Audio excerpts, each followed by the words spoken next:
وسوسوں کی بیماری انتہائی پریشان کن بیماری ہے۔ جس آدمی کو یہ عرضہ لاحق ہو جائے، بعض دفعہ وہ پاگل ہو جاتا ہے،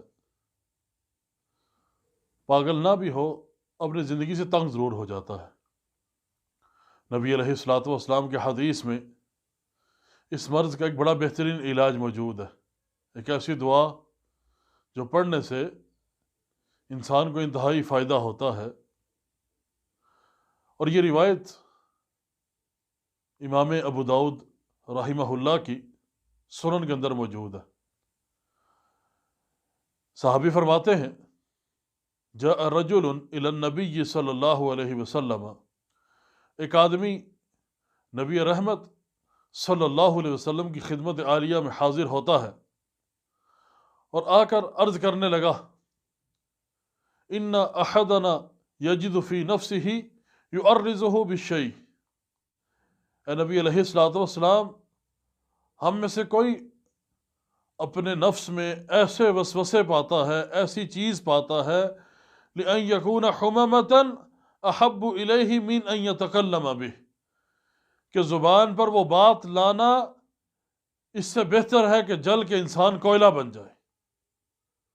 اب یہ کتنا پریشان کن وسوسہ ہوگا، جلنا تو انتہائی تکلیف دہ عمل ہے۔ آپ جانتے ہیں سب سے سخت عذاب آگ کا ہے، اور سب سے زیادہ تکلیف جلنے کی تکلیف ہے۔ اور یہاں کیا کہا جا رہا ہے کہ صرف یہ نہیں کہ میں جل جاؤں، بلکہ جل کے انگارہ بن جاؤں، کوئلہ بن جاؤں، اتنا جل جاؤں۔ یہ آسان ہے، جو دل میں بات آ رہی ہے اس کو زبان پر لانا یہ زیادہ مشکل ہے۔ اب کتنے وہ سخت خیالات ہوں گے۔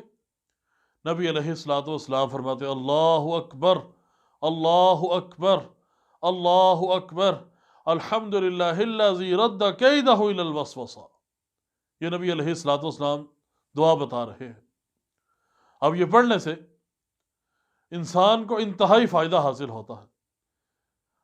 اگر کوئی مریض ہے، جو ہی اس کو وسوسہ آتا ہے وہ یہ دعا پڑھے، چند دفعہ پڑھے گا وہ خود محسوس کرے گا کہ اس کو فاقہ ہو چکا ہے۔